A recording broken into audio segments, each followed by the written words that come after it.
जय जिनेन्द्र। आज क्लास शुरू करें।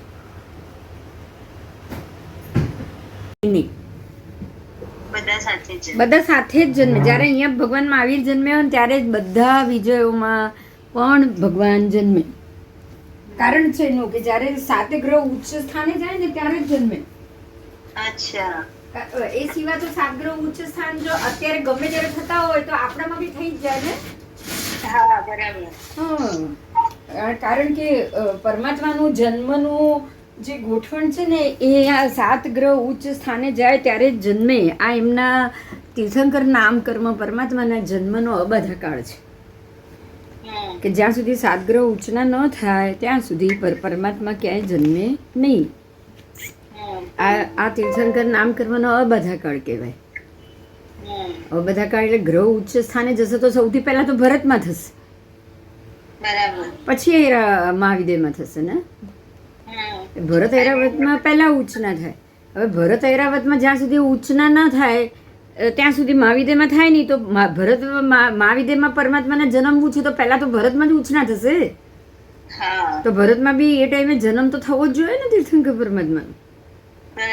હા, એટલે જ્યારે આપણા જન્મે ત્યારે બધે ત્યાં બી 32 વિજય તમે ગણિત કરશો ને તો તમને સમજાશે, બધે જ ભગવાન ભરાઈ જાય. અને ત્યાં પણ જે એ જે કર્મભૂમિ છે ત્યાં દિવસ રાત નથી, આપણે જેવું નથી કે અલગ જ છે? ના, દિવસ રાત તો ખરા જ. આપણા ભરત ક્ષેત્રના દિવસ રાત પૂરા થાય. સમજો આપણો અહીંયા દિવસ પૂરો થયો ત્યારે ત્યાં દિવસ શરૂ થયો. 12 કલાકનો ફરક હોય. ઓકે, 12 કલાકનો ફરક. પણ આપણા જેવા જ લોકો અને બધું આપણા જેવું જ કૃષિ, બધું આપણા જેવું, પણ ત્યાં કાયા બધાની 500 ધનુષ. ઓકે, આસી માસી કૃષિ. હા, એ બધું આદેશ્વર દાદા વખતે જેવો કાળ ને એવો ત્યાં કાયમી. ત્યાં કાયમ કાળ છે. હા હા, આદેશ્વર દાદા જેવો ત્યાં કાળ કાયમી, કારણ કે ત્યાં તીર્થંકર કાયમી છે. ઓકે, બરાબર છે. ઈ જ આવા બધા પ્રશ્ન હતા, આજે જવાબ આપ્યા. હા હા સારું. હા, ચલો, તમને આ દેખાય છે? સ્ક્રીન દેખાય છે. Okay okay. તમે નથી દેખાતા. હું તો હવે ખબર નથી શું બગડ્યું છે, મને નથી ખબર પડતી. છોકરાઓએ બી ટ્રાય કરી પણ નથી થતું. કંઈક સેટિંગ બદલાણું છે. શું? કેમેરા ઓફ બતાવે છે. ના, એ તો કહું છું, હમણાં ખોલીશ તો ખાલી ફોટો આવશે, વિડીયો ઓન નથી થતો. બરાબર. ફોટો તો તોય આવશે પણ વિડીયો ઓન નથી થતો. જો હવે ખાલી ફોટો આવશે. ખબર નહીં વિડીયો કેમ નથી આવતો, એ જ નથી સમજ પડતી. શું?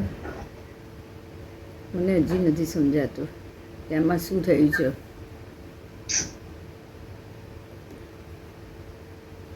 ચલો, આપણે કાલે ક્યાં હતા?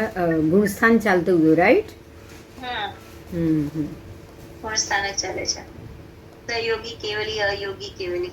હા હા, કાલે આપણે 3 ગુણસ્થાન કર્યા. આવો.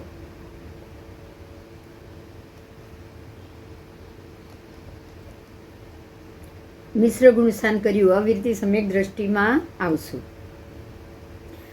अब चौथा गुण स्थान है अविरति सम्यक दृष्टि गुण स्थानक.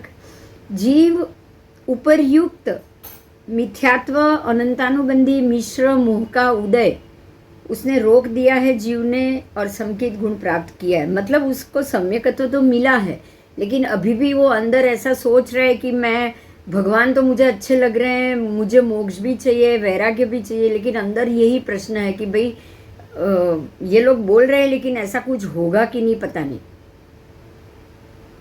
क्या मालूम कि मोक्ष जैसा कुछ है ही नहीं. नहीं तो आकाश में साइंस आगे इतना बड़ा है तो कोई आज तो जम्बू द्वीप जैसा तो कोई द्वीप दिखाई नहीं दे रहा है. लोग ऐसा भी सोचते होंगे ना आज. तो इसको क्या कहा जाता है पता है? कि अनंत अनुबंधी मिश्र मोह के उदय को रोका है. समझ में आया? हमने मिश्र गुण स्थान को रोक दिया है, अंदर पड़ा मिथ्यात्व दबा दिया और उसको मिश्र में लेके चले गए.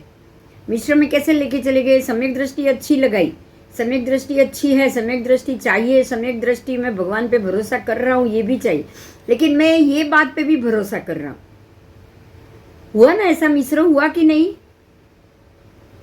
हाँ. हाँ, तो सम्यकत्व गुण तो ले लिया, लेकिन उसने अनंतानुबंधी मिश्र मोह के उदय को रोक रखा है। अहिंसादी व्रत नहीं कर रहा है, उसको अहिंसादी व्रत भी नहीं है, मतलब जो महाव्रत चाहिए, दीक्षा चाहिए, वो भी नहीं। इसी कारण से ये गुण स्थान को वो प्राप्त होता है। ये गुण स्थान का नाम है अवीरति सम्यक दृष्टि। जीव सम्यक दृष्टि तो है, लेकिन व्रत पचखांड में वो अभी तक गया ही नहीं है, इसलिए वो उसको अवीरति सम्यक। ये यहाँ श्रावक के भी व्रत नहीं होंगे। हाँ,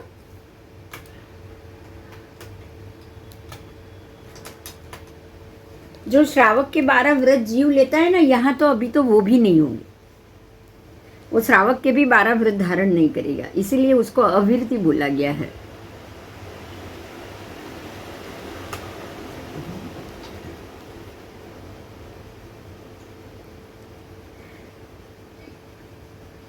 सम्यकत्व 3 रीति से प्राप्त हो सकता है। देखो यहाँ 3 रीत बताई है, ध्यान दो। संकीर्ति जीव 3 रीत से होता है। पहला है मिथ्यात्व कर्म का बिल्कुल उपशम किया जाए, मतलब उसको बिल्कुल दबा दिया जाए, और विशिष्ट शुभ अध्यावसाय के बल पे अंतर्मुहूर्त के काल के उन मिथ्यात्व मोहनीय कर्मों को आगे पीछे उदयवश करके इतना काल मिथ्यात्व से सर्वथा उदय रहित किया जाए, तब उपशम संकित प्राप्त होता है। उपशम संकित कब प्राप्त होगा? आपने सम्यकत्व को जगाया है, आपने उसको जागृत रखा है, मुझे बिल्कुल भरोसा है, उपधान तप कर रहे हैं, ये कर रहे हैं, सब कर रहे हैं, भगवान पे भरोसा। और उसमें ये हुआ कि 48 मिनट तक आपने जो मिथ्यात्व अंदर पड़ा है उसको बिल्कुल दबा दिया, और 48 मिनट तक आपका मिथ्यात्व उदय में नहीं आया, और 48 मिनट तक कम से कम जगह ने 48 मिनट तक आपने परमात्मा की भक्ति की, ये सोचा कि मुझे बहुत अच्छे लगते हैं भगवान, मैं भी मोक्ष जाना चाहता हूँ, मुझे भी वैराग्य चाहिए, मैं संसार से दुखों से मैं वैराग्य प्राप्त करना चाहता हूँ, दुखों से दूर होना चाहता हूँ। इतना आप 48 मिनट तक अगर सोचोगे ना मिथ्यात्व को दबा के, तो आपको संकित मिल जाएगा। समझ में आया?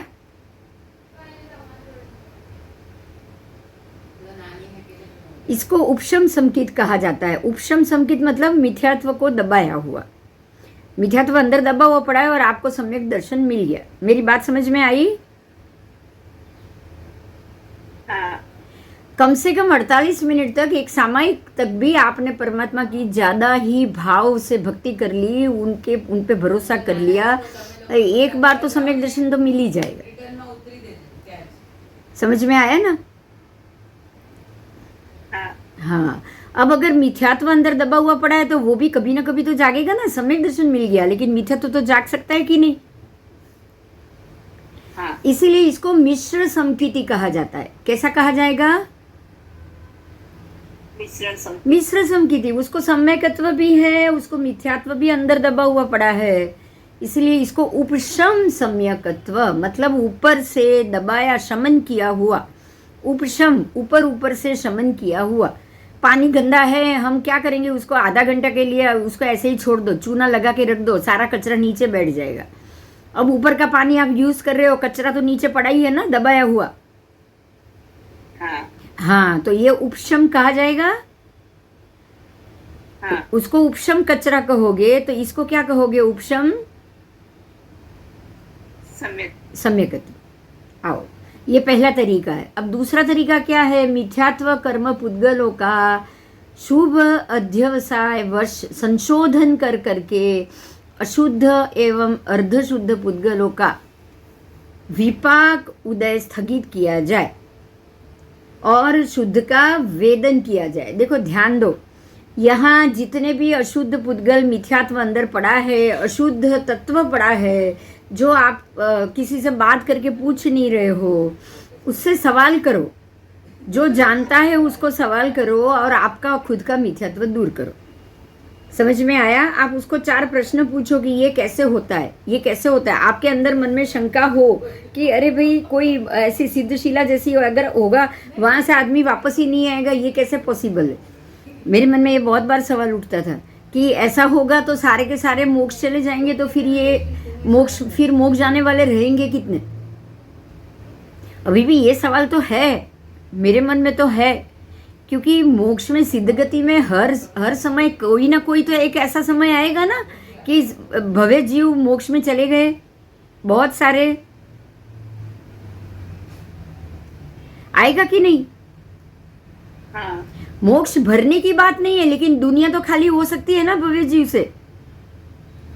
हाँ। भव्य जीव और है संसार, यहाँ ऐसा कैसा रहेगा? लेकिन भव्य जीव खत्म हो जाए, ये तो पॉसिबल है कि नहीं? पॉसिबल है। तो जब भी केवली भगवान मिलेंगे मैं जरूर पूछूंगी उनसे कि इसका जवाब क्या है। तो हमको यही बात समझनी है कि मेरे मन में ये सवाल जरूर है, पर मुझे सवाल का जवाब चाहिए। ये कारण से मैं अपने शास्त्रों को या धर्म को या परमात्मा की कई बातों को झूठा तो साबित नहीं कर सकती। बात समझ में आ रही है? हाँ। कोई ना कोई बात जरूर होगी, इसके पीछे भी कोई ना कोई कारण जरूर होगा। ऐसा है कि बहुत सारे निगोद के गोले पड़े हैं, बहुत सारे निगोद के जीव हैं, उनमें से धीरे धीरे इतने सारे जीव आने में तो पता नहीं कितनी उत्सर पीढ़ी अवसर पीढ़ी निकल जाए। लेकिन मुझे ये लग रहा है कि अंदर से आप एक एक शुद्ध जीव, समकिति जीव, भव्य जीव निकल के बाहर आ रहे हैं, तो अंदर से भव्य जीव कभी ना कभी तो खाली होंगे कि नहीं? हाँ। ये सवाल जरूर है। अब ये सवाल भी भगवान से ही पूछना है, लेकिन उसके लिए ये बाकी शास्त्र को अधूरा नहीं समझना है। समझ में आ रहा है? हाँ। हाँ, बस आपके मन में शंका है, उसका समाधान करो। लेकिन वो शंका ऐसी नहीं होनी चाहिए कि जो आपके सम्यकत्व को ही खत्म कर ले। आपको कोई डिसीजन पे नहीं जाना है, ठीक है? आप कुछ भी नहीं सोच लो कि अरे ऐसा नहीं है, ऐसा है, ये जरूर गलत है, ये कोई है ही नहीं, ये सच बात ही नहीं है। आप ये डिसीजन पे नहीं जा सकते। ये डिसीजन पे जाने वाले कौन? केवली परमात्मा, क्योंकि जिनको पता है वो ही जानता है ना जवाब। हाँ। अब जिनको पता ही नहीं वो क्या डिसीजन लेगा? लेगा क्या? नहीं। तो अगर मन में शंका भी हो ना, तो ज्ञानी से पूछ लूंगा, ये सोचो। लेकिन ये मत सोचो कि ये मतलब कि ये ज्ञान ही गलत, इसका तो कोई सॉल्यूशन ही नहीं है, ये तो गलत बात हो गई है, ये तो हो ही नहीं सकता, ये हो ही नहीं सकता। मतलब ये हो गया कि आपको ये 100% शंका है कि ये ज्ञान गलत। फिर कहाँ से मिथ्यात्व? आपका मिथ्यात्व तो अंदर पड़ा हुआ है। मिथ्यात्व कहाँ से खत्म हुआ बताओ? अंदर आप तो ये तो सोच ही रहे हो कि ये गलत है, ये गलत है, ये गलत। सोच रहे हो कि नहीं? अगर ऐसा सोच रहे हो तो हाँ, ठीक है। तो आपको ये सोचना जरूर है, लेकिन ये डिसीजन लेने वाले आप नहीं हो। पूछोगे आप ज्ञानी से ही। आओ,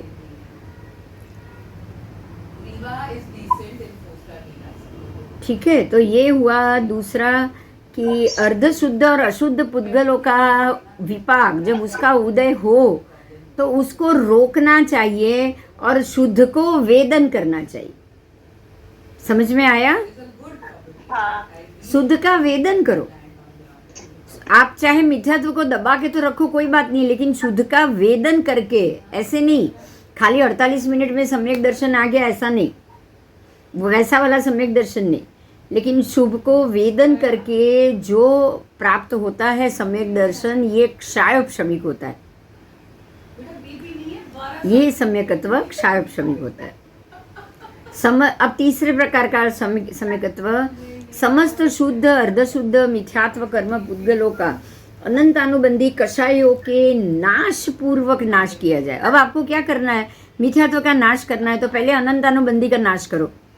अनंतानुबंधी उदय का नाश कर लोगे ना, फिर तो अपने आप आपको अभी अनंतानु में जाना ही नहीं, आप ऐसे ही कर्म में तो पहुंच ही चुके हो, अनंतानु में नहीं जाना, तो फिर मिथ्यात्व नाश होना चाहिए कि नहीं? होना चाहिए। अंदर पड़े हुए मिथ्यात्व को पकड़ के नाश करो। समझ में आया? उसको दबाना नहीं है, उसको दबाना नहीं है। पूछ के भगवान से पूछ के आप अपने शंका का समाधान करो और मिथ्यात्व का नाश करो। आपको मिथ्या ज्ञान का नाश करना है। मिथ्या ज्ञान को घर करके नहीं बैठना है। बहुत सिंपल बात है, एकदम सिंपल बात। मिथ्या ज्ञान को आपने घर बना लिया तो क्या होगा?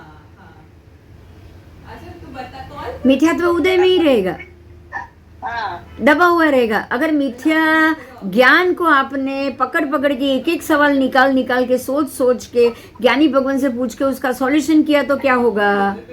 मिथ्या ज्ञान कम हो जाएगा। मिथ्या ज्ञान खत्म ही हो जाएगा, कम नहीं, खत्म ही हो जाएगा। खत्म हो जाएगा। खत्म हो गया तो अब अनंत अनुबंधी का उदय रहेगा नहीं। अनंत अनु का उदय रहेगा नहीं तो फिर श्रेणी से गिरने विरने की तो बात ही खत्म हो गई। हाँ, तो नहीं होगी। अब जो आपका सम्यकत्व है वो कैसा है? क्षायोपशमिक। अभी भी क्षायोपशमिक क्यों है? मिथ्यात्व तो खत्म हो गया, फिर क्षायोपशमिक क्यों है? बोलो। मिथ्यात्व खत्म हो गया तो फिर शायद क्षमिक होना चाहिए कि नहीं होना चाहिए? नहीं होना चाहिए। होना चाहिए। क्यों नहीं होना चाहिए? मिथ्यात्व ही खत्म हुआ है। अभी और क्या क्या खत्म करना बाकी? क्रोध मान माया लोभ, कषाय खत्म करने बाकी है, कर्म उतारने बाकी है, 10 संज्ञा खत्म करनी बाकी है, बहुत कुछ है। बहुत कुछ है। तो क्षाय श्रमिक समकिति आएगा ना? हाँ, क्षायिक थोड़ी आने वाला है। नहीं आएगा। हाँ, क्षायिक अगर आ गया तो 1-2 भव में मोक्ष।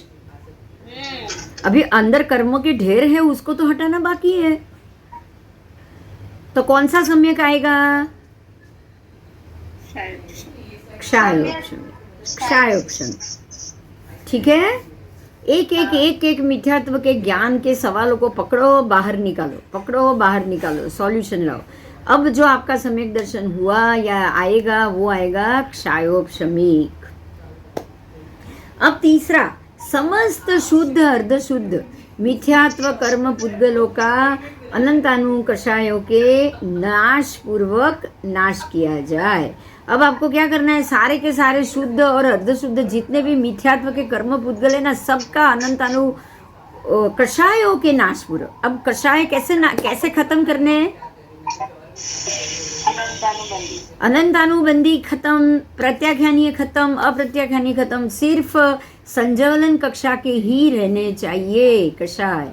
कि अभी लगा 1 घंटे में वो उसको प्रायश्चित कर लिया, निकल गया, तो ही नया कर्म बंद नहीं होगा ना। नहीं तो नया कर्म बंद होता रहेगा। मतलब अगर आप ऐसी स्थिति में चले गए कि जहाँ कषाय मंद हो गए, कषायों की मंदता या फिर अपनी संज्ञाओं की मंदता और वैराग्य भाव आ गया, तो अब आपका मोक्ष उसी भव में निश्चित है। तो अब आपको क्या मिलेगा? क्षायिक संकित। क्या मिलेगा? क्षायिक संकित। हो सकता है ये भव में मोक्ष ना हो तो 2 भव में मिले। कृष्ण राजा ने क्षायिक संकित बांध दिया। कृष्ण राजा ने क्षायिक संकित उसी भव में, कृष्ण के भव में ही बांध दिया। अब 2 उनको एक नारकी का भव हुआ कि नहीं? जब तक अम्मम तीर्थंकर नहीं बनेंगे तब तक तो उनको जन्म लेना है। हाँ, तो क्षायिक संकित बांध लिया है तो अब 2-3 भव, ज्यादा नहीं। कितने?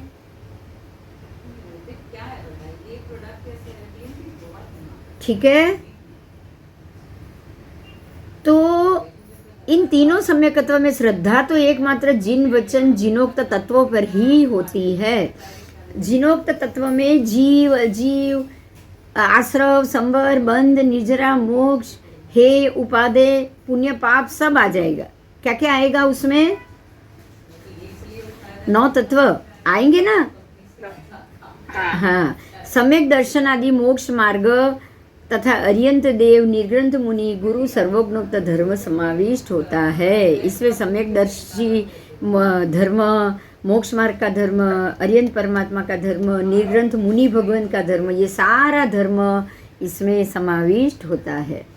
यह हिंसादि पापों के नाश की प्रतिज्ञा करना। यहाँ आप अगर ये गुण स्थान पे आप प्रतिज्ञा कर रहे हो तो आप अब अविरति सम्यक दृष्टि नहीं रहोगे, लेकिन अब आप देश विरति सम्यक दृष्टि बनोगे। कैसे बनोगे? संयम लेके। संयम तो नहीं, अभी श्रावक ही हो आप। तो दीक्षा लेंगे आप नहीं, मैं सर्ववृत्ति कहाँ बोली, बोली ही नहीं हूँ। आप देशवृत्ति बोली है, बराबर। हाँ, आप अभी अपने अंदर के मिथ्यात्व को खत्म कर रहे हो।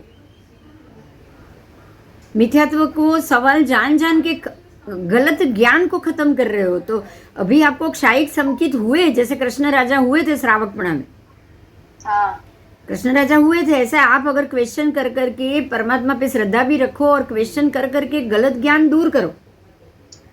हाँ हाँ, समझ में आ रहा है? हाँ, બધા क्वेश्चन पूछी लेवाना। हाँ, शंका का समाधान करो और क्या ज्ञान मिल रहा है उसको पक्का करते जाओ। यस, तो ही आपको ज्ञान पे शंका नहीं करनी है, ज्ञान का समाधान करना है। और तो आप देशवृत्ति गुण स्थान में हो, क्योंकि एक सम्यकत्व मिल गया। सम्यकत्व मिल गया, 3 में से एक सम्यकत्व मिल गया, तो देशवृत्ति में तो आप चले ही गए ना। हाँ अब सम्यकत्व प्राप्त होने पर जैसे श्रद्धा हुई कि हिंसा, झूठ आदि पाप नहीं करने चाहिए, छोड़ने चाहिए, तो अब आप क्या करोगे? देशवृत्ति से सर्ववृत्ति। सर्ववृत्ति। अब देशवृत्ति में तो अनंतानुबंधी के कषाय के बाद अप्रत्याख्यानीय कषाय, ये सबके आंशिक पाप की प्रतिज्ञा है। देशवृत्ति में बिल्कुल आंशिक है, देश भाग, लेकिन सर्ववृत्ति में तो सर्वथा है। हाँ तो अब आप सर्ववृत्ति प्राप्त करोगे और प्रमत्त गुण स्थान पे जाओगे। कहाँ जाओगे? अभी छठा गुण स्थान आया, प्रमत्त। हाँ प्रमत्त गुण स्थान पे आ गए, आपने सर्ववृत्ति प्राप्त कर ली, सम्यकत्व के साथ वैराग्य भी भरपूर है आपका अंदर से, वीर्योल्लास बढ़ रहा है।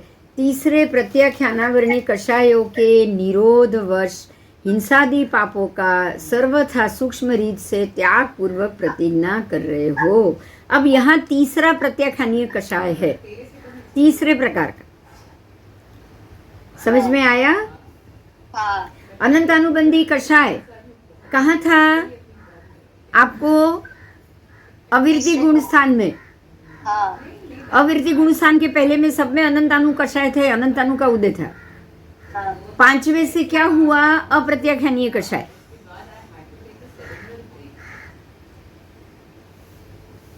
अप्रत्याख्यानी में क्या होता है? कम से कम 8 से 10 या 12 महीने तक वो प्रमाद, वो गुस्सा, वो कषाय रहेगा, बराबर। हाँ अब आप आए देशवृत्ति गुण स्थान से प्रमत्त गुण स्थान में सर्ववृत्ति ले ली, तो अब आपके कषाय हुए प्रत्याख्यानावरणीय। और ये कषाय कम से कम 2-3 महीने से ज्यादा नहीं रहते।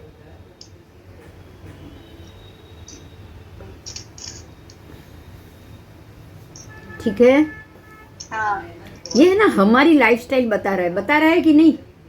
हाँ, बता रहे हैं। मैं कितने टाइम तक क्रोध को अंदर भर के रखूंगी तो उतने टाइम तक मेरा कषाय बढ़ा हुआ हाँ, और क्रोध, और जितना क्रोध ज्यादा है मतलब मिथ्यात्व अभी भी है। हाँ राग द्वेष की ग्रंथि मन तो हुई नहीं, हाँ तो क्रोध तो रखने की बात ही नहीं है। किसी के कोई भी व्यक्ति का दोष होता ही नहीं, दोष हमेशा संजोगों का होता है। आपको यही चीज मान लेनी। बराबर। तो अनंतानु कषाय तो लगेगा ही नहीं ना, लगेगा तो 3 महीना, 4 महीना, 6 महीने में उतर जाए, प्रतिक्रमण आ जाए समझसरी, तब तो आपको सबको मिच्छा में दुक्कड़म हो जाए तो उतर गया।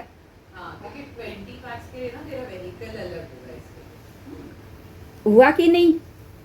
हाँ, चलो अभी आप सर्ववृत्ति पे आ गए, दीक्षा ले ली, सम्यकत्व के साथ वैराग्य भरपूर भी है, संकित भी है, वैराग्य भी है। अब आपका सिर्फ कर्म घटाना ही प्रोसेस चल रहा है। वीर्योल्लास को बढ़ते बढ़ते तीसरे प्रत्याख्यानीय कषायों के निरोधवश हिंसादि पापों का सर्वथा सूक्ष्म रीत से प्रतिज्ञा पूर्वक त्याग किया जाए तो सर्ववृत्ति साधुपणा प्राप्त हुआ कहा जाता है। अब यहाँ प्रत्याख्यानीय कषाय भी, आपके कषाय प्रत्याख्यानीय हो चुके हैं, बराबर।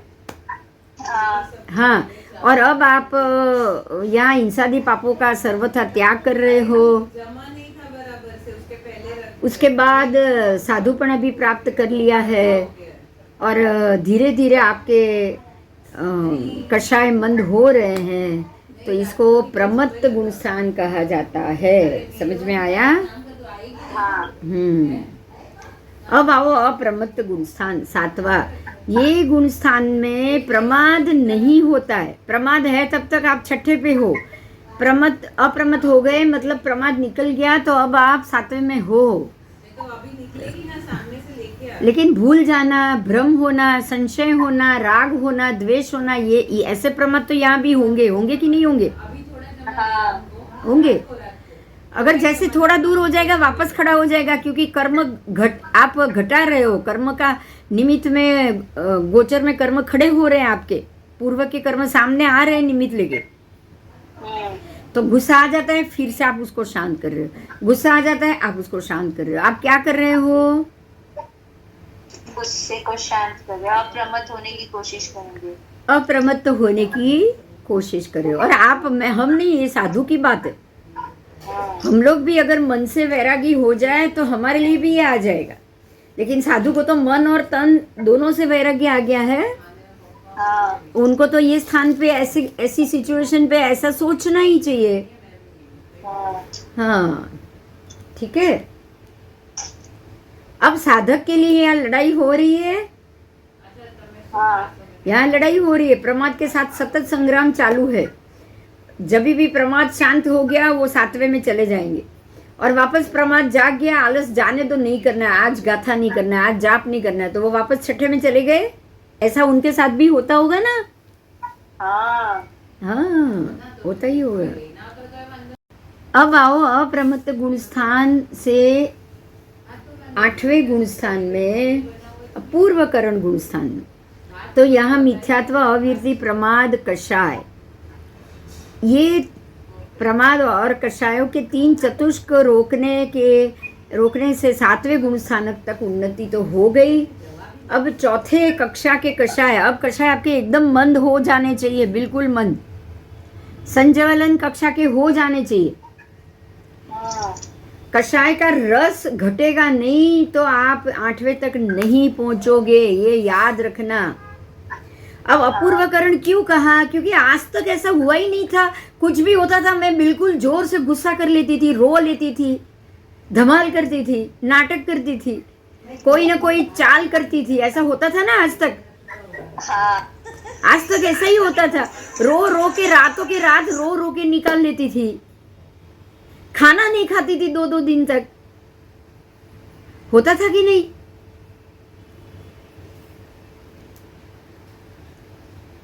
तो ऐसा रोकने की बात आई है, आपने अपने कषायों को बिल्कुल शांत कर लिया है, उसको घटा दिया है, उसकी तीव्रता घटा दी। अब ना आपको रोने की जरूरत है, कुछ भी हो जाए, ना आपको वहां से भागने की जरूरत है, और ना ही आपको किसी को ये सुनाने की जरूरत है। बोलो, पड़ती है अभी? हाँ। अभी कुछ भी हो जाए तो रोने की जरूरत पड़ती है? नहीं, अभी तो मैं स्ट्रांग हो गई। हाँ, अभी कुछ भी हो जाए, कोई बोल जाए तो 2 बात सुनाने की जरूरत पड़ती है? नहीं। तो अब पहले से ये अलग कुछ हो रहा है करण? हाँ। पहले नहीं किया ऐसा, अब हो रहा है। हाँ। शांत हो रहे हो, संजोगों को, व्यक्ति को, जगह को, सबको छोड़ते जा रहे हो। हाँ। मतलब आप अपूर्वकरण कर रहे हो। यस। यस। तो ऐसा अपूर्वकरण चालू रखना है या बंद कर देना है? अरे चालू रखने का है, बंद नहीं करने का। हाँ, कभी कभी हो और बाकी ना हो, ऐसा नहीं होना चाहिए ना। नहीं, रोज होना चाहिए। अरे अगर अपूर्वकरण रोज होना चाहिए। अगर अपूर्वकरण रोज होगा तो आप संज्वलन कषाय की मंदता तक पहुंच जाओगे। आपके कषाय बिल्कुल मंद होते जाएंगे, फिर खत्म भी होते जाएंगे, मंद भी होते जाएंगे, खत्म भी होते जाएंगे। समझ में आया? हाँ। आगे मोहनीय कर्म के उपशम या क्षय करने वाली क्रमशः उपशम श्रेणी या क्षपक श्रेणी। अब आगे, अब 8 से आगे क्या होगा? आपको क्षपक पे जाना है या उपशम में जाना है? शपक। अब आपने अंदर क्या किया है? पहले गुस्से को दबाया था, झूठ को नहीं। दबाया था, नहीं, दबाया नहीं। भगवान की या ये शास्त्र की बातों पे अविश्वास किया था? नहीं। अगर किया हो तो कौन सी श्रेणी आएगी? किया होगा तो उपशम श्रेणी और आएगी। नहीं किया होगा तो? शपक श्रेणी आएगी। बोलो, कितनी मजा है, देखो एकदम पिक्चर क्लियर,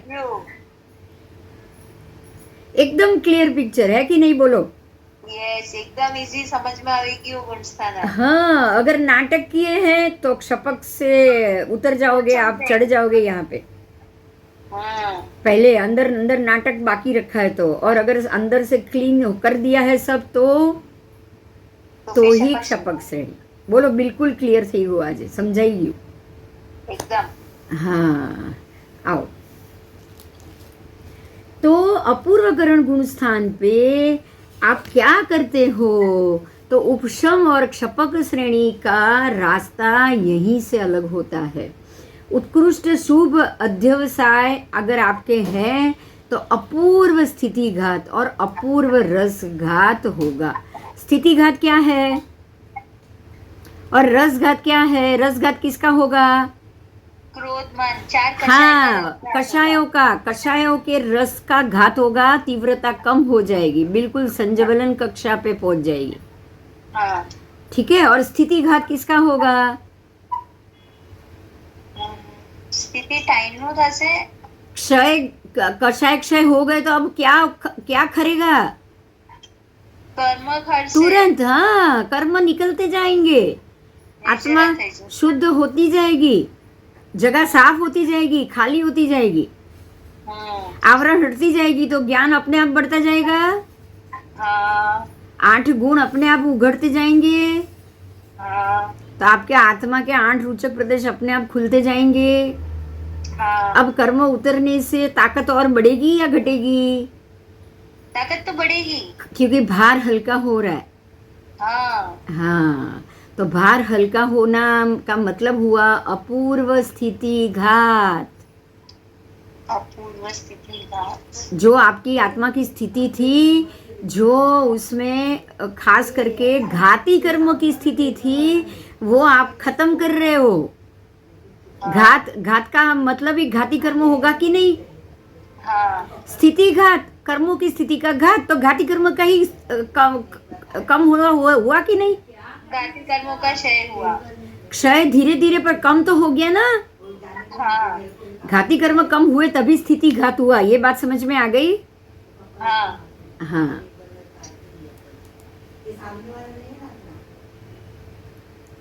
ठीक है। तो अपूर्व स्थिति घात, अपूर्व रस घात।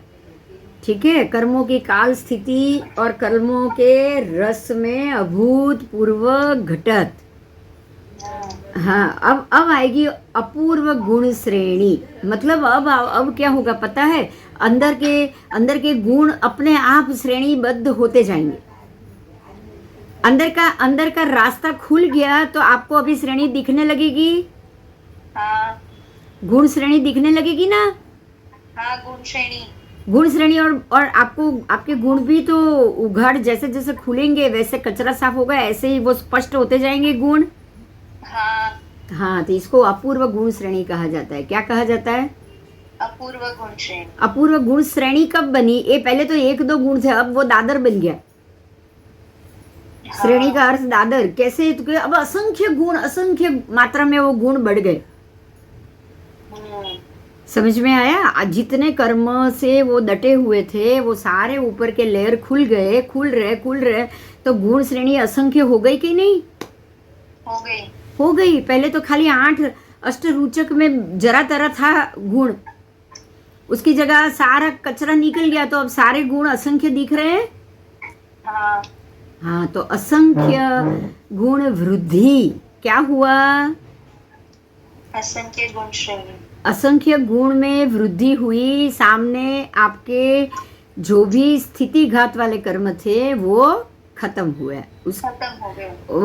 उसकी रचना खत्म हो रही है और इसकी रचना बढ़ रही है। गुण बढ़ रहे हैं। हम बोल रहे हैं ना कि भाई पहले पागलपन था, निकल गया, तो अब आप अच्छे बन रहे हो, डाया बन रहे हो। हम बोलते कि नहीं? हाँ। बोलो, पागलपन निकल जाएगा तो आप डाया बनोगे कि नहीं? बनेंगे। शांत अपने आप बन जाओगे। हाँ राग द्वेष निकल गया तो समता अपने आप आ जाएगी, संभाव अपने आप आ जाएगा। हाँ वो तो पढ़ाई है, चाय पत्ती के साथ क्यों दे रही है? वो तो पढ़ाई है। वो राग द्वेष नहीं निकल रहा है इसलिए वो दिख नहीं रहा है। हाँ समझ में आ रहा है ना? हाँ हाँ, ठीक है। तो ये अपूर्व गुण श्रेणी आई। अब अपूर्व गुण संक्रम, अब संक्रमित हो रहा है। अब वो कर्म से दोनों में संक्रमण हो रहा है। हाँ कर्म का संक्रमण और अपूर्व गुण संक्रमण हो रहा है। तो अभी अभी जैसे गुण संक्रमित ज्यादा होंगे, बढ़ेंगे तो ये सामने कर्म अपने आप घटते जाएंगे। हाँ पहले उल्टा था, कर्म ज्यादा थे, गुण बिल्कुल कम थे, सारे ढके हुए थे, दबे हुए थे। अब गुण बढ़ रहा है, संक्रमित हो रहे हैं, तो कर्म अपने आप खत्म हो रहे हैं। खत्म हो गए। ठीक है। तो ऐसा होने से क्या होगा? अभी पांचवा होगा अपूर्व स्थिति बंद। अपूर्व स्थिति बंद, नए कर्मों में अभूतपूर्व स्थिति का निर्माण। अब आप जो नए कर्म करोगे उससे क्या बढ़ेगा? स्थितिघात तो होगा ना। स्थितिघात तो होगा, लेकिन वृद्धि होगी। अब किस चीज की स्थिति का बंद होगा? अक्षय स्थिति। अक्षय स्थिति। 8 गुण जो आपके 8 गुण है ना, जो आत्मा के 8 गुण है ना, हाँ अब वो 8 के 8 गुण जागे या ये हो जाए तो अब आपकी स्थिति बंद क्या होगी? मोक्ष में जाके बैठने की। हाँ वो अपूर्व स्थिति बंद है। अपूर्व स्थिति। वो अपूर्व स्थिति बंद कब आएगा? कब आएगी? जब आपके सारे के सारे घाती कर्मों का क्षय हो जाएगा। हाँ तो घाती कर्म का क्षय तो प्रोसेस चालू ही है। हाँ कर्म गुण संक्रमित हो रहे हैं, कर्म का संक्रमण घट रहा है, गुण बढ़ रहे हैं, कर्म घट रहा है। तो अब कौन सी स्थिति घात होगी? अब कौन सी स्थिति होगी? अपूर्व स्थिति बंद। घात नहीं, अब बंद होगा। अपूर्व स्थिति बंद। अपूर्व स्थिति बंद मतलब अब अनंत काल के लिए सिद्ध गति में रहना। ओके। अब आप वो बांधोगे कि नहीं? हाँ क्या बांधोगे अभी? अपूर्व स्थिति बंद। अपूर्व स्थिति बंद क्या? मोक्ष में जावा। अनंत काल तक सिद्ध अनंत गति काल में 8 गुणों को उघाड़ करके रहना। अनंत काल से इस आठों गुणों को पार करना। बराबर। तो ये होगा अपूर्व स्थिति बंद। और ये स्थिति बंद हर एक भव्य जीव को चाहिए ही चाहिए। चाहिए कि नहीं चाहिए? चाहिए। चाहिए। तो 10 मिनट में जाने का है, मेरे पास हर एक जीव को ये चाहिए। आओ,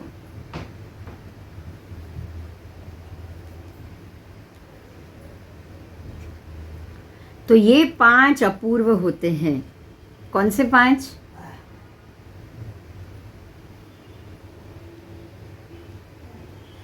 मैं बोल रही हूँ।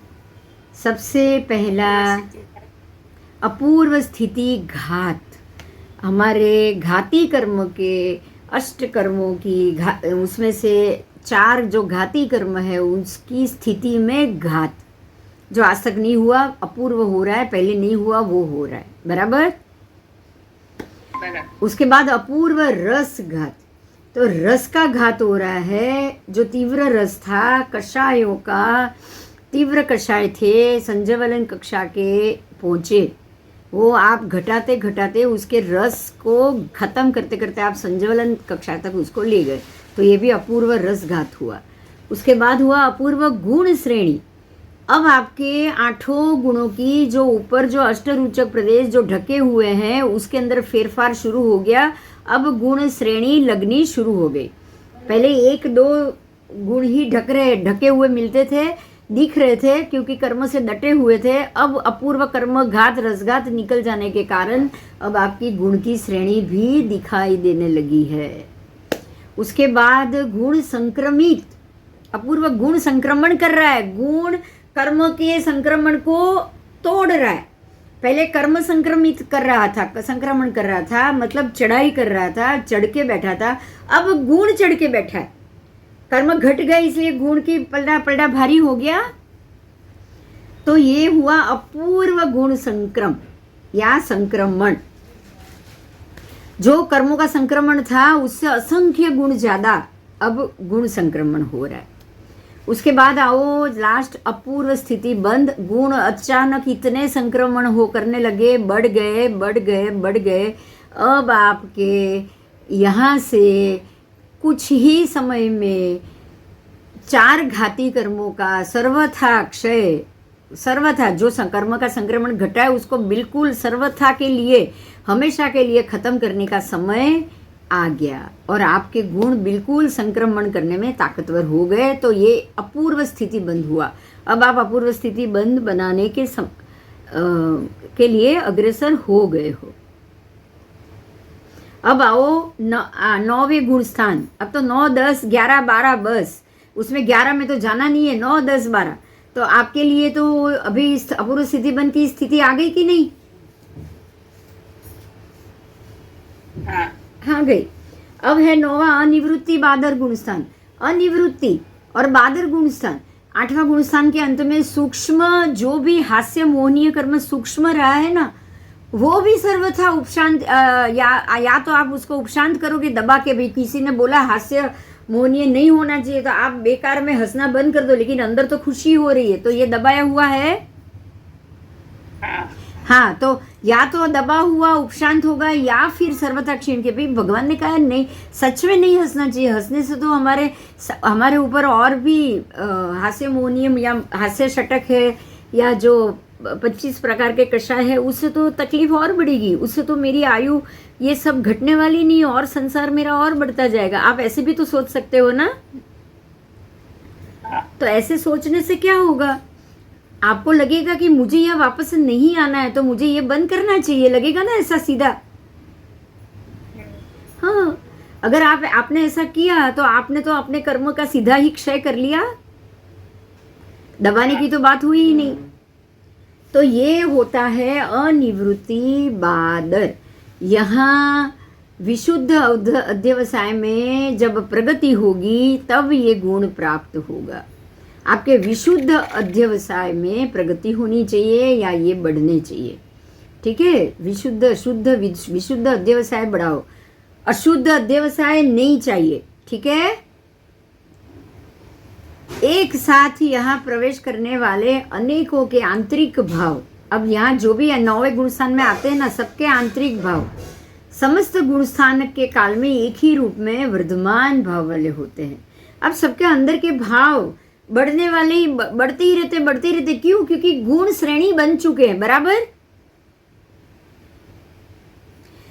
गुण ही श्रेणीबद्ध होकर इतने बढ़ चुके हैं कि यहाँ आए हुए सभी जीव के अध्यवसाय बिल्कुल विशुद्ध हो जाएंगे। गुण बढ़ेंगे तो अध्यवसाय को विशुद्ध होना ही होना है, ये बात याद रखना। अगर अध्यवसाय शुद्ध विशुद्ध हुए तो ही आपकी गुण बढ़ेंगे। अगर अध्यवसाय ही अशुद्ध है तो गुण कहाँ से बढ़ेंगे? दुर्गुण ही बढ़ेंगे ना। अध्यवसाय का मतलब जानते हो? नहीं। अध्यवसाय का मतलब मन के भाव, लेश्या। जितनी मेरे मन में शुभ भाव ज्यादा है, शुभ लेश्या ज्यादा है, तो मेरे मन में कषाय जागेंगे? हाँ, नहीं जागेंगे। मेरे मन में दया जागेगी, करुणा जागेगी कि कषाय जागेंगे? करुणा दया जागेगी। क्यों? क्योंकि मेरे अध्यवसाय शुभ हो चुके हैं, विशुद्ध हो गए हैं। विशुद्ध વધારે શુદ્ધ થઈ ગયા છે, તો વધારે શુદ્ધ થઈ ગયા હોય તો થોડો भी ગુસ્સો આવે ખરો? नहीं। तो ये गुण स्थानक में विशुद्ध अध्यवसाय की प्राप्ति होती है। ये कारण से यहाँ जितने भी आए सबके मन में वर्धमान भाव होता है। क्या होता है? वर्धमान भाव, बढ़ते हुए अध्यवसाय, बढ़ते हुए शुभ भाव, बढ़ते हुए अध्यवसाय, बढ़ती हुई शुभ लेश्या। ठीक है, इसीलिए ये अनिवृत्ति बादर गुण स्थान कहा जाता है। यहाँ बादर, जितने भी बादर कर्म, बादर कषाय है, वो सबसे आप बिल्कुल बाहर निकल गए हो। बराबर? बादर से अभी भी सूक्ष्म है यहाँ पे। हाँ, सूक्ष्म है अभी। अभी जब तक सूक्ष्म है तब तक केवल ज्ञान नहीं होगा, इसलिए सूक्ष्म अभी भी है, पर बादर निकल गए, बादर से आप बाहर आ गए। अब आगे आओ, 10वां गुण स्थान सूक्ष्म संप्राय गुण स्थान। ये है 10वां गुण स्थान सूक्ष्म संप्राय। यहाँ अभी भी थोड़ा सा कषाय का बाकी है, थोड़ा लोभ बाकी है, थोड़ा क्रोध मान माया लोभ सब कषाय बाकी है। स्थूल कषायों को उपशांत या क्षीण करके अब संप्राय यानी कि सूक्ष्म कषाय को क्षय करना है। स्थूल को तो आपने क्षय कर लिया, अब सूक्ष्म को क्षय करोगे। हाँ, अब आप सूक्ष्म को क्षय करोगे। तो सूक्ष्म को क्षय कैसे करोगे? कषायों ने मंद करता करता, कषायों को मंद करते करते ही खत्म करोगे। हाँ, ठीक है। अगर आप कोई कागज का जो एक टोकरी में सब कागज फाड़ के डाले हुए आपको ये खाली करना है, तो आप एक एक निकालते जाओगे, तो लास्ट वाला जब तक मंद हो गया तो अब 2-4 ही बाकी है, तो बिल्कुल कम हो गया है। हाँ, अब बाकी वो 4 भी कचरा अब निकाल दोगे तो बिल्कुल नहीं रहेगा। हाँ, नहीं रहेगा। बराबर। तो ये गुण स्थान में अभी भी 5-7 कचरा बाकी है। समझ में आया? हाँ, 5-7 कागज के टुकड़े बाकी है, क्योंकि सूक्ष्म संप्राय अभी भी बाकी है।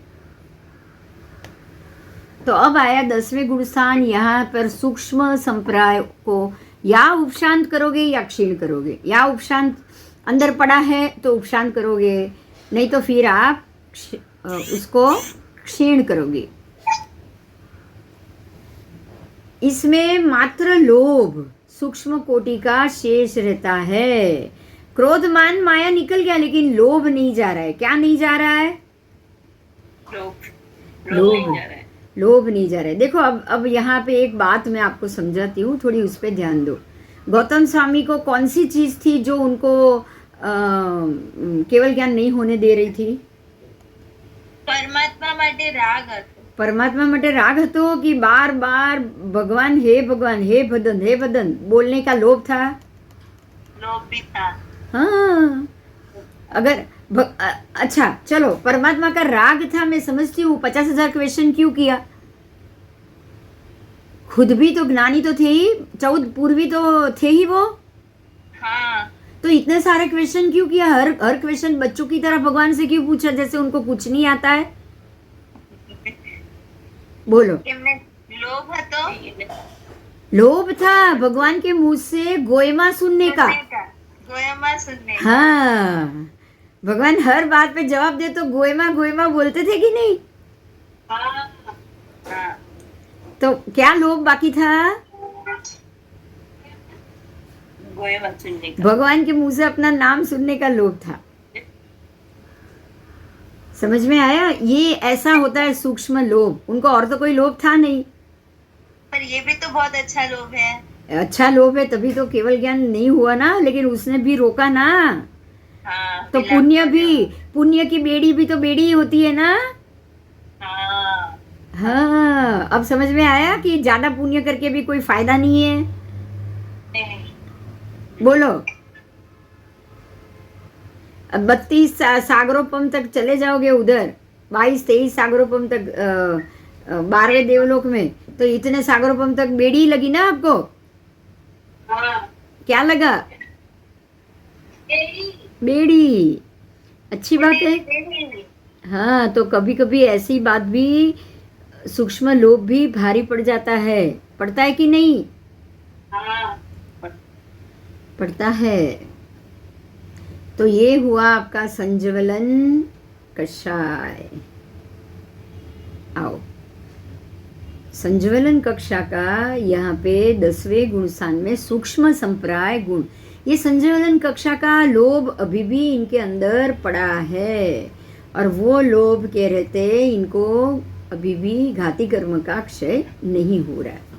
अब 10वें से आगे बढ़ना है, तो जिन्होंने दबाया है वो 11वें पे तो जाएंगे नहीं, सीधे कहाँ जाएंगे वो 11, अरे जो जिन्होंने दबाया है वो ही 11वें पे जाएंगे, बराबर। बराबर। क्यों जिन्होंने दबाया ही नहीं है, जो क्षपक श्रेणी चढ़ रहे हैं वो 11वें पे क्यों जाएंगे भाई? 11वां तो श्रेणी उपशम का है, तो जो क्षपक पे चढ़ गए हैं वो उपशम पे जा सकते हैं? नहीं। इसीलिए जो क्षपक श्रेणी वाले हैं, जो शुद्ध अध्यवसाय वाले हैं, जो शुद्ध और शुभ विशुद्ध अध्यवसाय के लिए उन्होंने अपने मिथ्यात्व का जो क्षय किया हुआ है, ऐसे क्षायिक सम्यकत्व वाले सीधे 12वें गुण स्थान पे जाएंगे।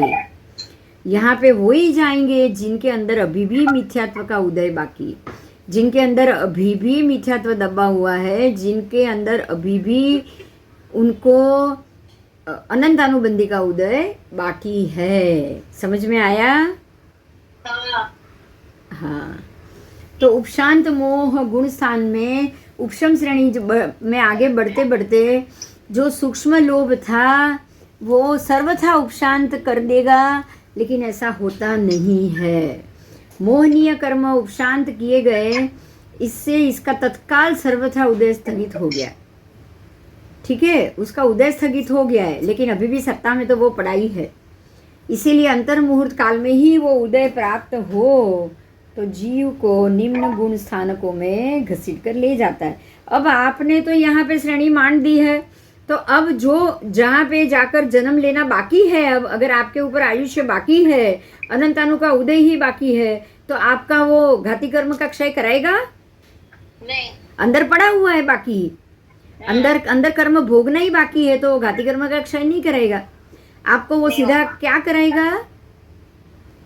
वापस जन्म लेना पड़ेगा। हाँ, पर सीधे कषाय की बढ़ोतरी करेगा ना।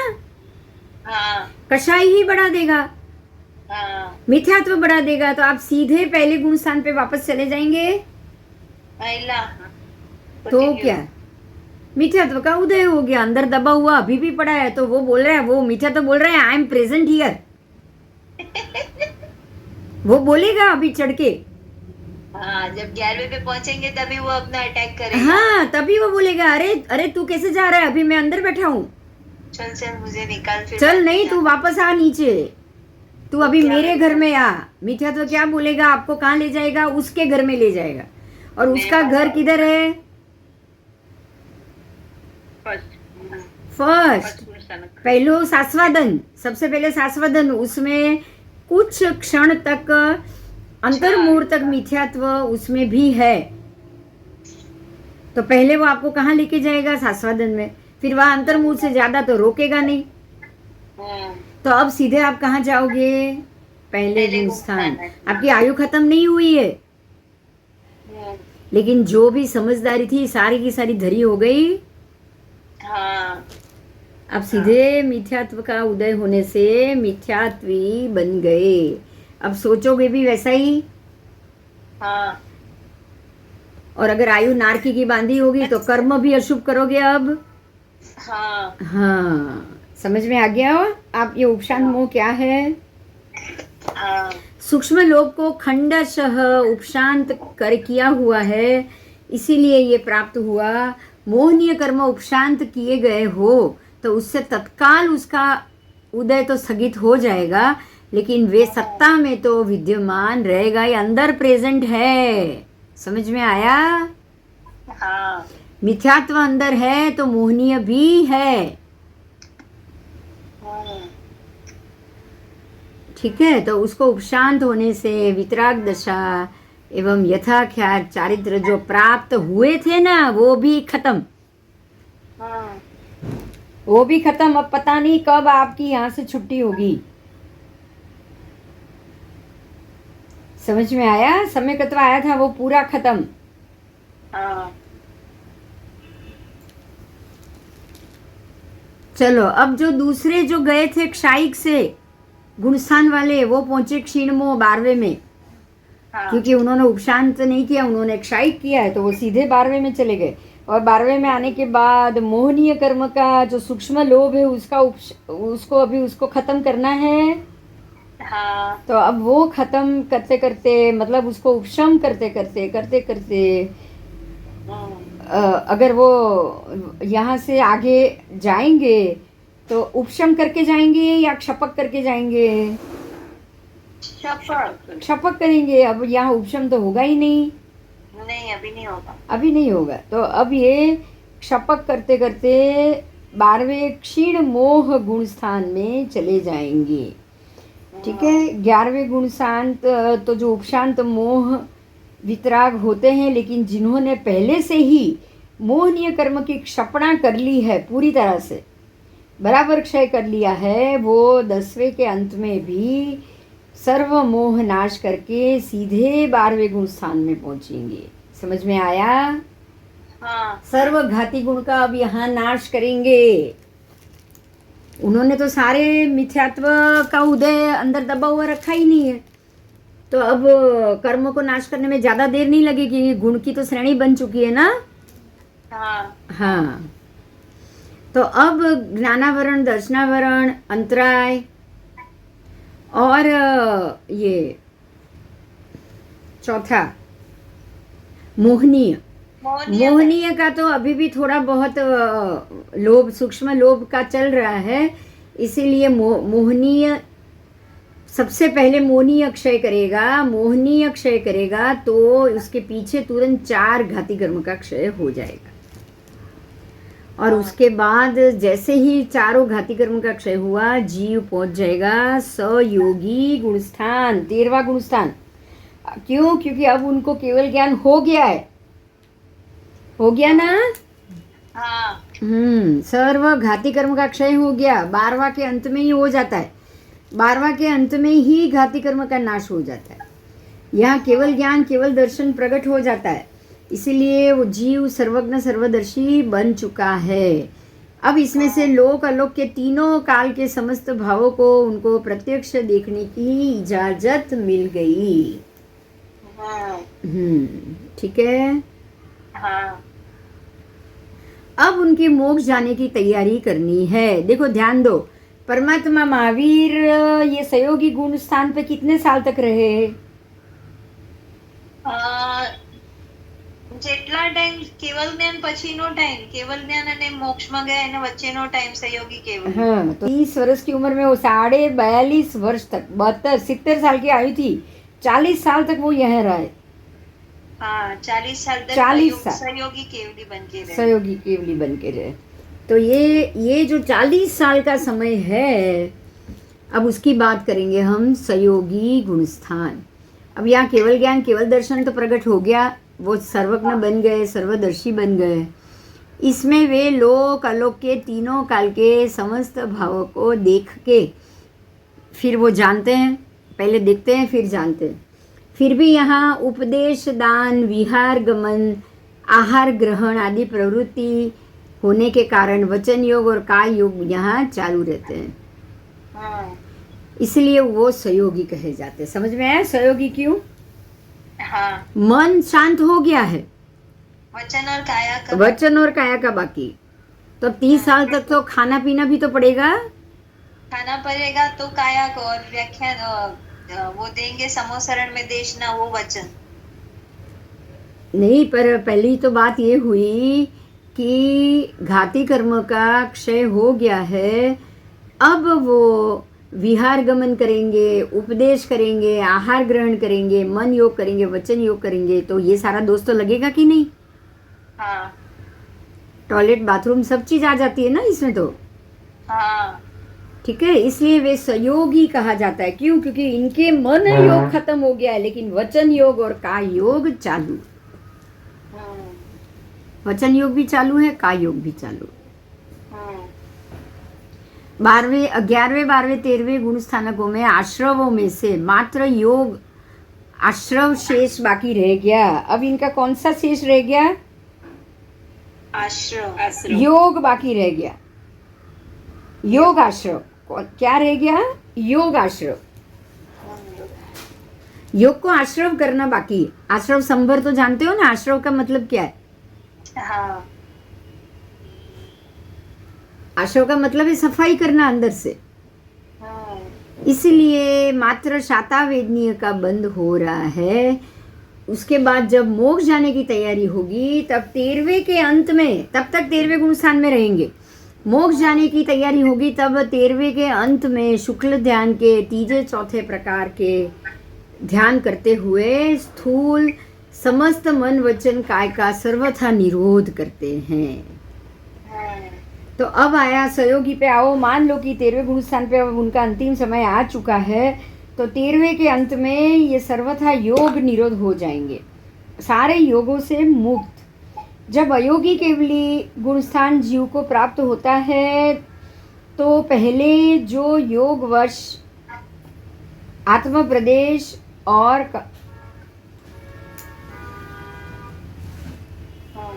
एक मिनट, आत्म प्रदेश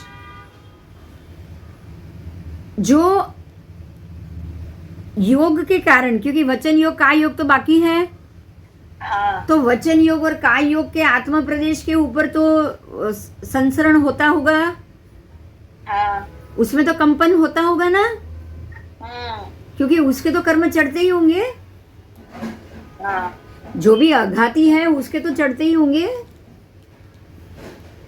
तो वे योग अब निरोध वश कर देंगे। अब उनका जाने का वक्त हो गया। तो अब जो बाकी जो वचन योग काय हो गए उसको क्या, उसका निरोध कर दिया। क्या कर दिया उन्होंने? अभी निरोध किया। मतलब अभी वो 2 दिन या 3 दिन या जावत जीव ज्यादा से ज्यादा 1 महीने तक अनशन पे चले गए, तो ही वचन योग काय योग का निरोध होगा ना। आज के बाद मेरा आहार पानी त्याग, तो अब काय योग का निरोध हो गया। उसके बाद स्थिर शैलेश पर्वतराज जैसे मेरू की तरह निष्कंप हो जाएंगे और ध्यान में बैठेंगे। इसको शैलेशीकरण कहा जाता है। और मात्र 5 रस्वाक्षर अ ई उ रु रु उतने उच्चारण करने जितने ही समय में वो बाकी के बचे हुए वेदनीय गोत्र आयु नाम वो चारों के चारों अघाती कर्मों का क्षय कर लेंगे। समझ में आया? उसको 0 कर लेंगे।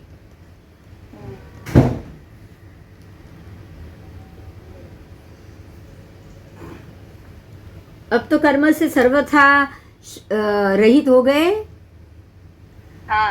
और अनंत ज्ञान और अनंत जो सुख है 8 कर्म के, वो उनको मिल गया। खुद आत्मा भी यह शरीर, ये दुनिया छोड़ के ऊपर चली गई ना, उनका शरीर भी, उनकी आत्मा भी तो मोक्ष में चली गई, आत्मा भी मोक्ष में चली गई। सभी कर्मों का क्षय होने मात्र से एक ही समय में 14 राजलोक के ऊपर सिद्धशिला पे जाके सादी अनंत काल तक शाश्वत काल के लिए वहां स्थिर हो गई। समझ में आ गया? 14 गुण स्थान। बहुत मजा आ गया है ना आज?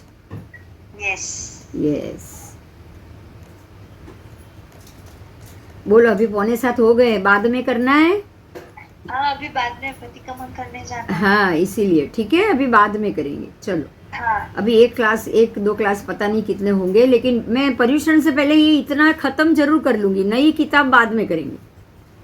નવી કઈ બુક આવશે હવે? મારી પાસે જે 4 बुक છે એને छोड़ी ये 4 छोड़ के तो ये 5वां नया सेट का ही 5वां शुरू हो गया, पर मैंने अभी आप लोगों को बुक पहुंचाई नहीं है।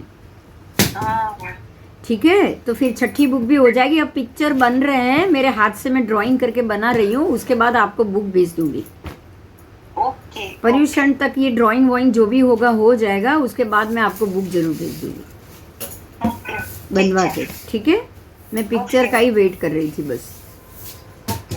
चलो, जय जिनेंद्र। अभी सोमवार को शायद मैं ले लूंगी क्लास। हाँ, ले लो। आगे पीछे बोल देना, जल्दी लेना है अमिता बहन तो जल्दी बोल देना। हाँ, अर्ली बोलना है 2-3 बजे तो वो भी बता देना, मैं देख लूंगी। ठीक है, ठीक है। जय जिनेंद्र। जय जिनेंद्र। जय जी।